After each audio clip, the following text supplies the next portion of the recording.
who are interested, because why else would they be reading it, and why else would she in her mind be writing for them? So that's a huge chunk of volume 1. Then remember, she's born in 1833. The Haskalah as a movement took off in the 1830s. There was there were individual maskilim running around, talking to each other, writing to each other, getting persecuted and feeling martyred.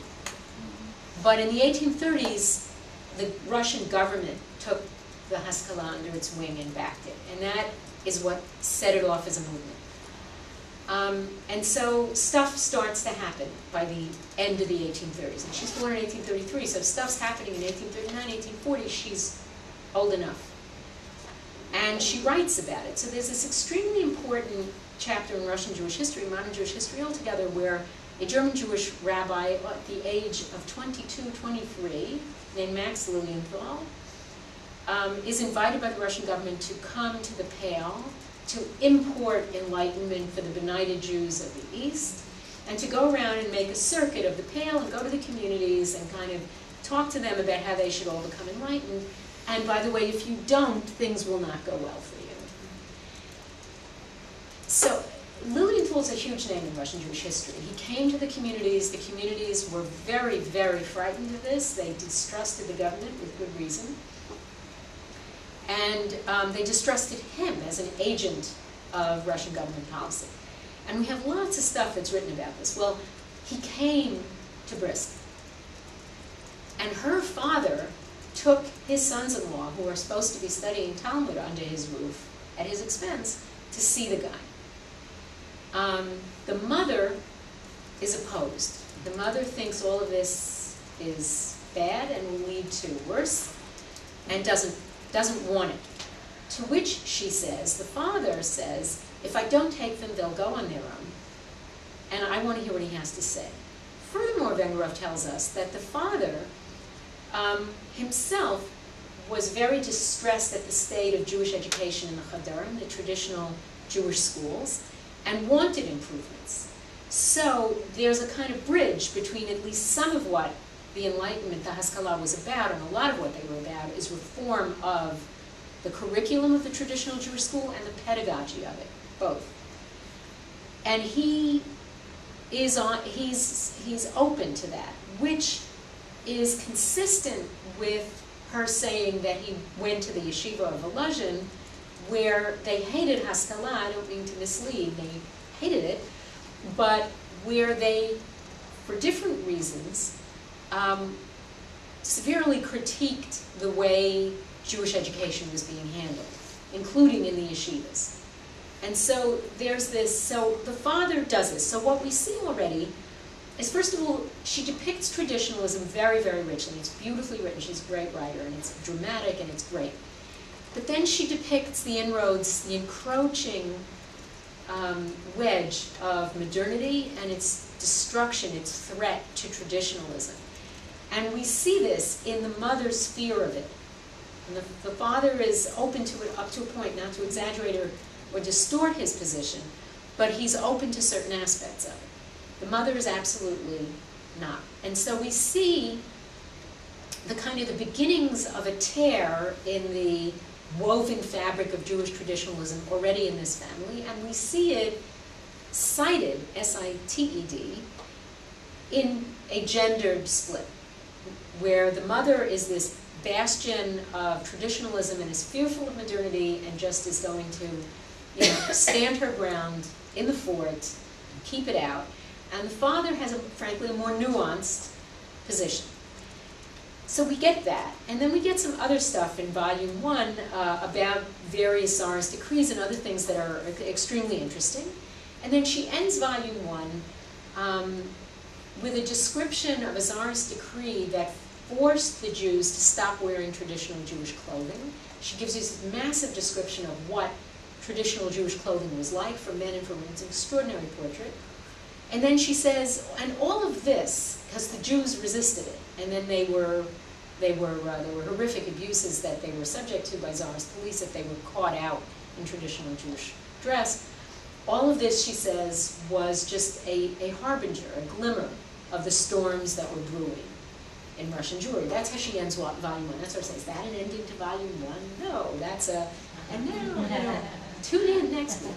So, and then in volume 2, what she does, so volume 1 is really about the 1830s and the 1840s, and then volume 2 is, she's a teenager already, and describes her engagement, and her marriage, and then what happens in her married life.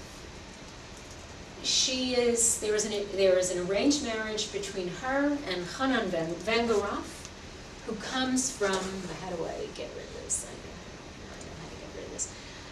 One of these things was him. There it is. Hanan Wengerhoff, who comes from, not from Belarus, but from Ukraine, from a Lubavitch family, a Chabad family. Her family is not Hasidic at all. Volozhin is like the bastion of Misnagdic Judaism. But there's this arranged marriage, but the two of them meet at the engagement and they exchange letters. She embeds some of the letters that he wrote that she kept, which I have now, by the way, found, the originals. And she embeds some of them in the memoir. And she's clearly enraptured and in love. There's this kind of romantic, there's definitely a romantic thing going on. She marries him, and in contrast to the traditional pattern of caste, which is usually that the son-in-law comes to live with the parents, at this point the finances of her family have declined. They're still, relative to most Jews, doing very well, but relative to where they had been, on much less in status.